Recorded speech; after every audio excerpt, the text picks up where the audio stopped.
Thank you, Pooja. As technologists, we are always disrupting other industries, but technology also has the potential to disrupt our own industry. And in my opinion, low code, no code is going to be one of these disruptive forces for our industry, along with code written by AI. It has the potential to completely transform the entire face of our industry. Now, disruption is a good thing. For our industry, the good news is that a lot can be done very efficiently with low code, no code. And it becomes easier to unseat old, established solutions and do things in all new, innovative ways. And it levels the playing field. And this is not just for our clients, but also internally. It's a very, very powerful tool. Even at Nagarro, the internal business operating system, as we call it, it's the steering system is largely built on LC-NC technology. You don't even need hardcore developers that are so hard to find today. You can do a lot with just smart people. So to summarize, LC-NC is here to stay, and it's a pleasure for us at Nagarro to support NASSCOM on this report. NASSCOM has always been very forward-looking, and our industry has always been very adapting and fast-moving and agile. So I'm sure that we as an industry will make the most of this opportunity that arises from this LC-NC disruption. With this, it's a pleasure to now launch the NASSCOM Nagarro report, Low Code, No Code, the India Story.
Thanks, Manas, for launching the report.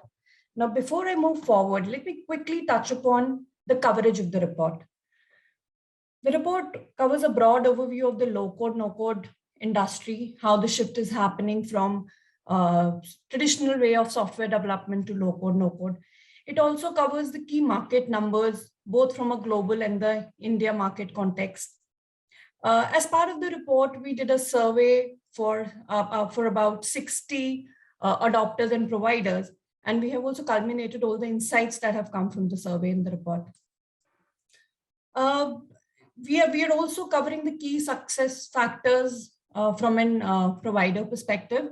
And at the end, we are looking at the outlook, how the market will look in 2025, and what we can do to reach the full potential of the market. Let me just quickly summarize the survey insights for our audience today. Now, as part of the survey, we asked both the providers and the adopters as to what are the kind of benefits that adopters realize from using low-code, no-code. I think that the major ones that came forward were reduction in development and deployment time, reduction in cost of development, increase in productivity, and an increase in ROI. Now, looking specifically at the numbers, if you look, there's a significant reduction in the development and the deployment time, which is in the range of 3x to 7x.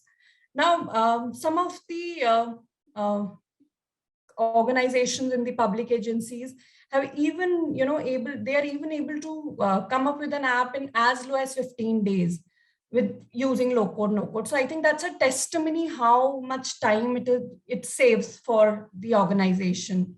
Similarly, there's a cost of development, which is quite low with low code, no code in the range of 3x to 7x. So there's a lot of cost saving that the organizations are able to get from using low code, no code.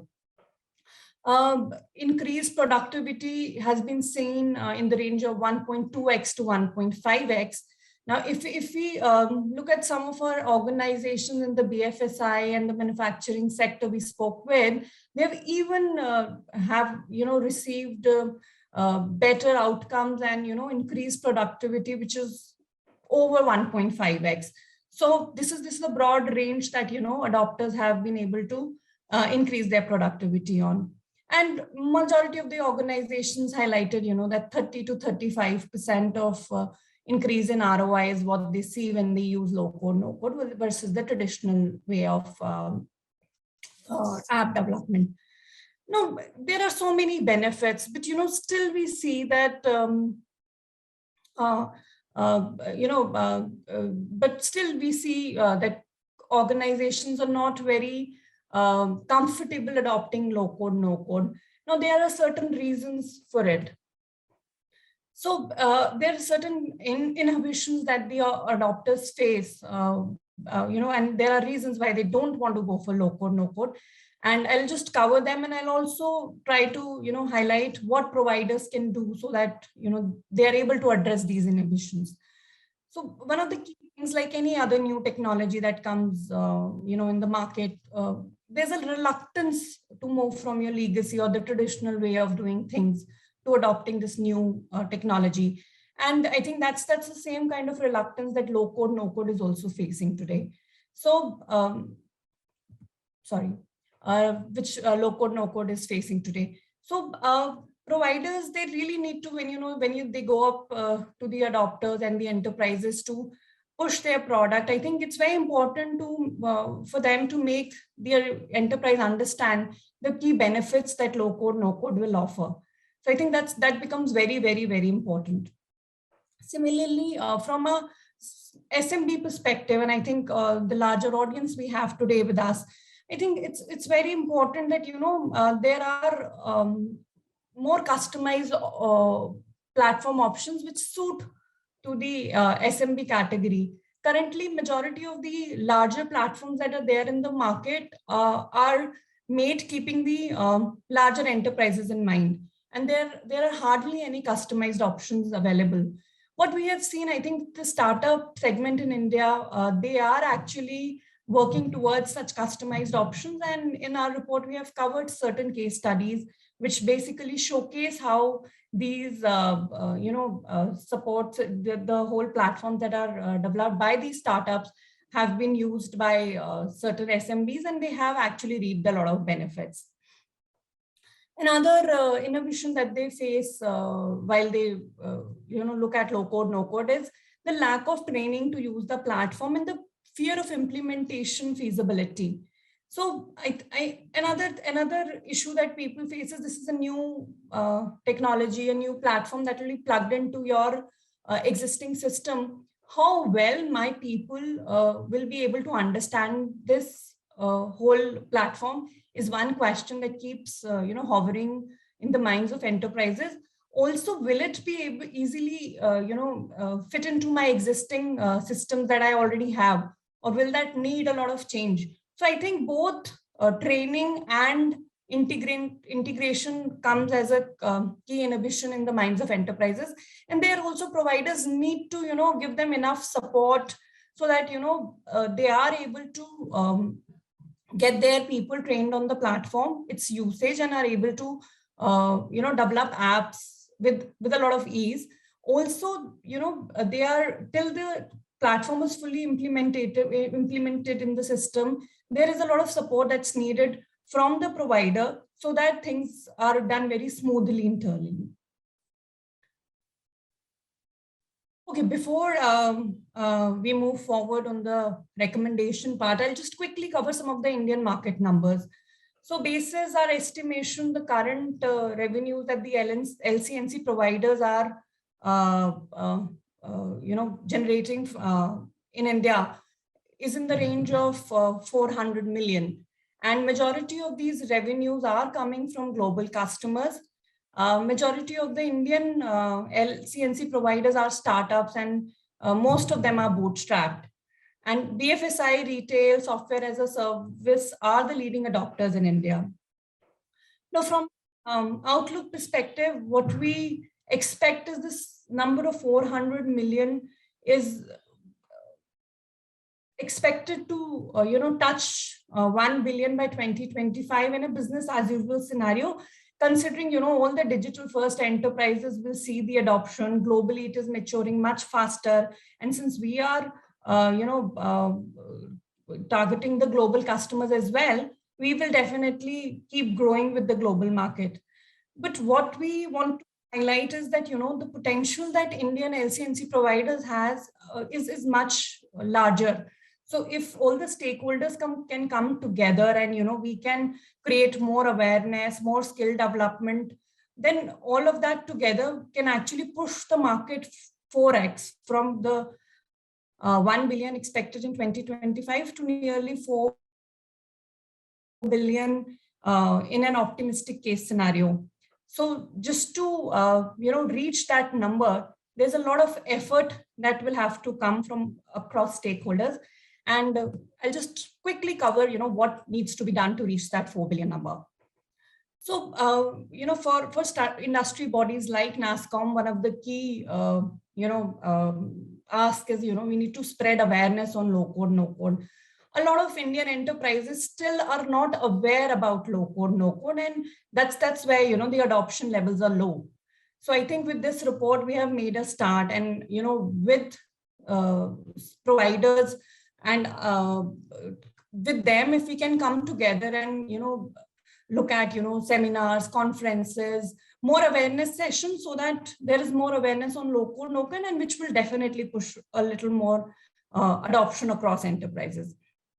In terms of reskilling support, so though from an enterprise perspective, another benefit that we should definitely highlight is that there is a very low dependence on the tech talent when it comes to enterprises. But on the other side, from a provider perspective, the provider needs more high level new tech skills, so that they can develop better platforms. So from that perspective, I think there has to be more focus on reskilling, so that we are able to develop more better and better developer talent, which can help us come with better platforms, more customized versions, which suit to the Indian market and the Indian enterprises as well. Now, from a provider perspective, they need to look at custom pricing models. So this is specifically true from a expansion in the small and medium business segment, where if we are looking to grow in that segment, they need to have custom pricing model which suits their requirement, their processes. So I think that's one of the key things that providers can work towards. Similarly, if they want to really expand to the SMB segment, so they need to partner with small and medium IT services firm, and that will actually increase their reach both from a global SMB market perspective as well as in the India market as well. Again, as I just highlighted, building the talent pool from a developer perspective is very critical. So that will hold true for the providers also, and they will also have to make sure that they have their reskilling efforts going at full steam, so that they maintain the developer talent and they're able to come up with better and better platforms.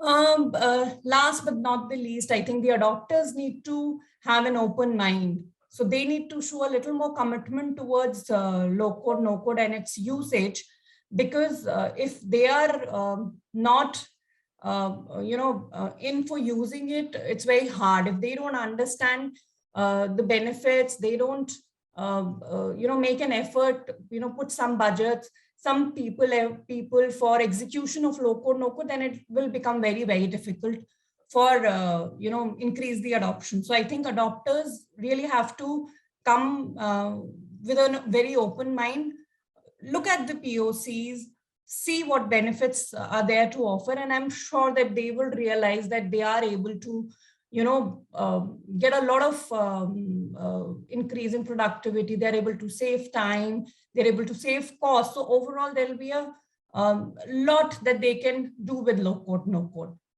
So I think with that, I close my part, and I would like to thank Nagarro for all their support on the report.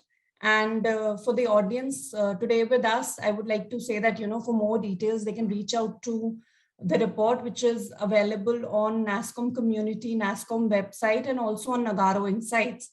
And in case they have any questions or queries or any feedback, please share it with us at research@nasscom.in. So thank you once again, Manas, for launching the report. And with this, I close, and over to you, Pooja. Thank you.